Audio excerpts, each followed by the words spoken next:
Start करेंगे हमारे chapter organisms and population, जो कि इकोलॉजी का फर्स्ट चैप्टर है। To understand complexity of world by investigating process at various levels of biological organization. हमें अगर एक वर्ल्ड की कॉम्प्लेक्सिटी को समझना है बाय इन्वेस्टिगेटिंग प्रोसेस एक डिफरेंट या फिर कई सारे बायोलॉजिकल ऑर्गेनाइजेशन के लेवल पे, तो सबसे पहले हुआ हमारा मैक्रो मॉलिक्यूल, सबसे छोटे जो होते हैं उनसे हमारे सेल्स से बनता है टिश्यू से ऑर्गन, और फिर एक इंडिविजुअल ऑर्गेनिजम्स, उससे हमारी पॉपुलेशन, उससे कम्युनिटी या इकोसिस्टम और बायोम। इकोलॉजी क्या है? Interaction among organisms and between organisms and it's physical या फिर एबायोटिक एनवायरनमेंट। इकोलॉजी का मतलब क्या है? इंटरेक्शन किस किस के बीच में, ऑर्गेनिज्म से ऑर्गेनिजम्स के बीच में इंटरेक्शन होना, या फिर एक ऑर्गेनिजम्स के का एक फिजिकल एनवायरनमेंट या फिर एक बायोटिक के साथ इंटरेक्शन होना हमारी इकोलॉजी कहलाते हैं। इकोलॉजी जो कि कंसर्न होता है 4 लेवल्स के बायोलॉजिकल ऑर्गेनाइजेशन के साथ, organisms, population, communities and biome. पहला हम देखेंगे पॉपुलेशन एट्रीब्यूट्स।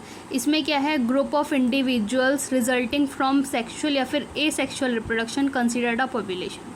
ऐसा इंडिविजुअल का ग्रुप जो कहाँ से आया है, या फिर सेक्सुअल से या फिर एसेक्सुअल रिप्रोडक्शन से आया है, उसको हम कंसिडर करते हैं पॉपुलेशन की तरह। जैसे कि एग्जांपल हम देखें, जो भी सारे हमारे कॉर्मोनेंट्स हैं इन वेटलैंड्स, मतलब हमारी जितनी भी वाटर बर्ड्स हैं वेटलैंड्स में, रैट जो हैं अबाउंड ड्वेलिंग में, मतलब एक लेफ्ट बिहाइंड जगह पे, एक ऐसी जगह जो कि जहाँ पे अब कोई भी नहीं रहता, वहाँ पे रेट्स का रहना, और teak wood trees in forest track, bacteria का एक कल्चरल प्लेट में, लोटस प्लांट का एक पॉन्ड में। तो individual organism is the one that has to cope with a change environment.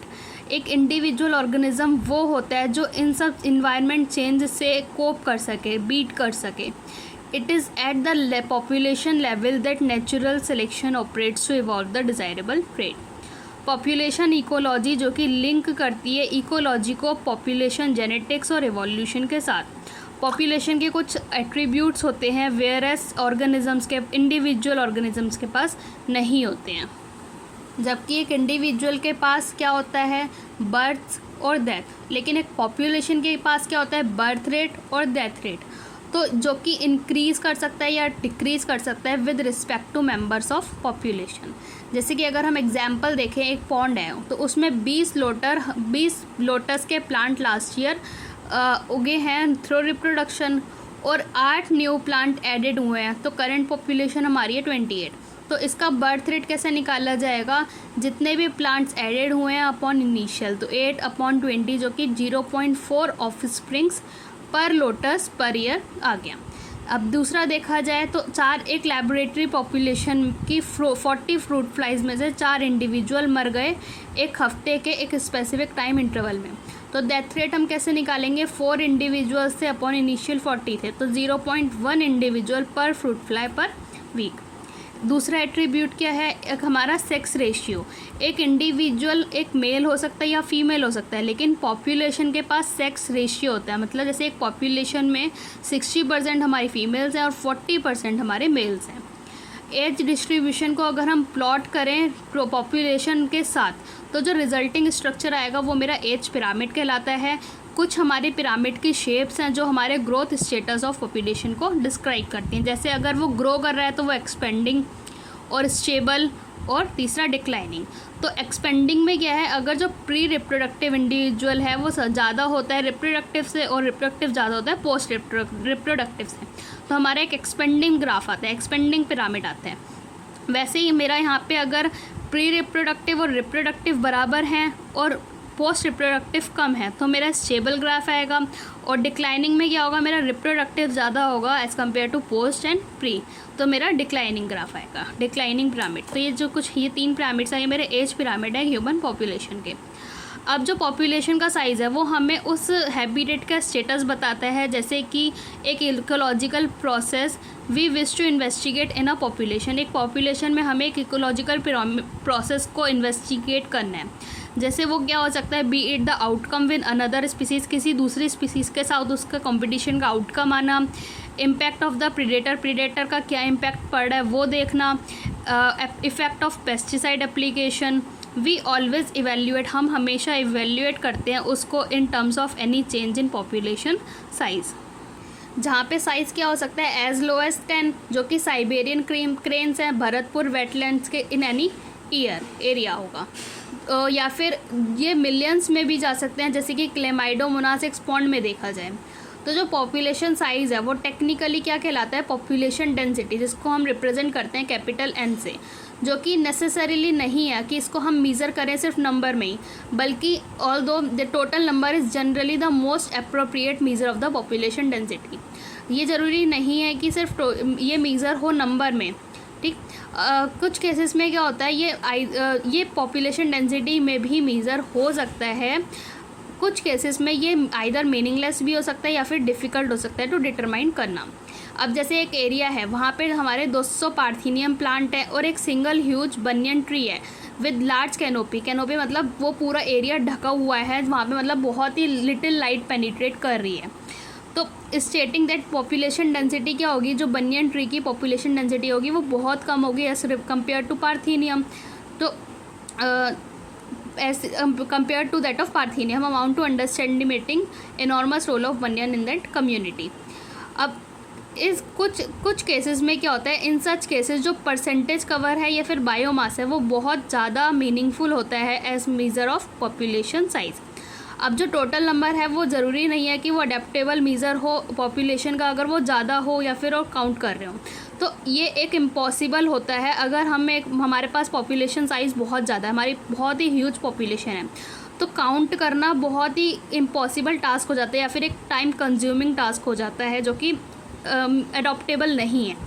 But तो इसीलिए कुछ केसेस में क्या होता है, sometimes for certain ecological investigation, तो अगर हमें कुछ ऐसी इकोलॉजिकल इन्वेस्टिगेशन करानी है तो हमें क्या सोचना पड़ेगा, there is need to know about absolute population density, जो कि relative density serve purpose equally well for the instance, जहाँ पे रिलेटिव डेंसिटी भी एक इक्वली पर्पस रखती है।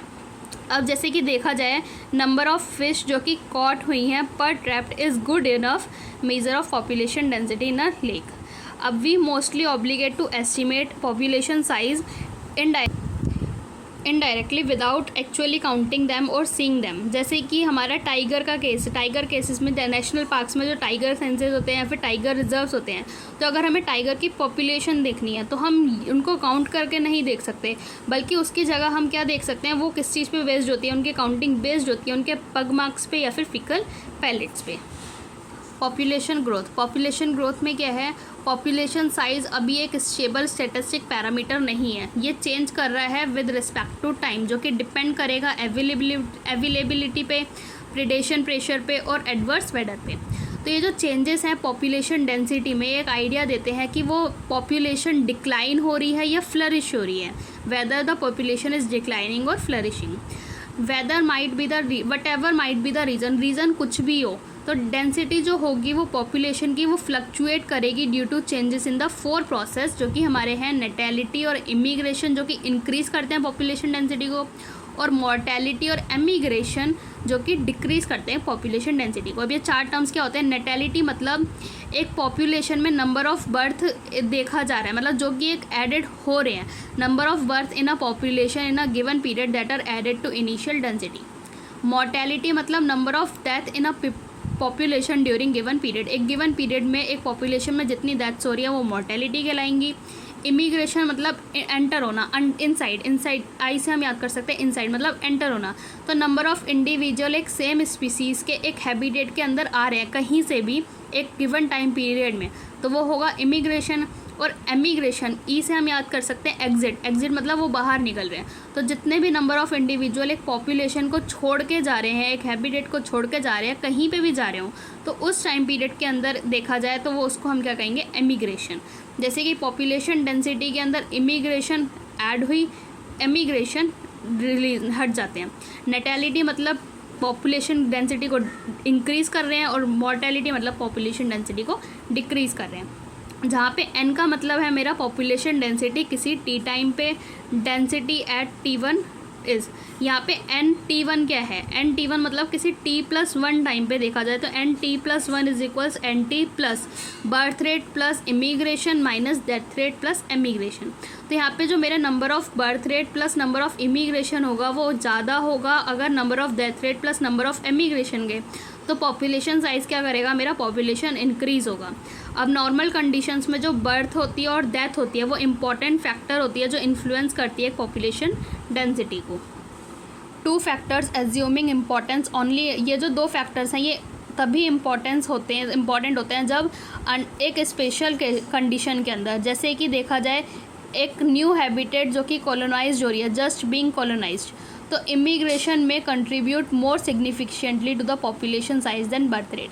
तो अगर जैसे एक न्यू हैबिटेट कॉलोनाइज्ड हुआ है तो इमिग्रेशन एक ज़्यादा रोल प्ले करेगा पॉपुलेशन ग्रोथ में as compare to birth rate.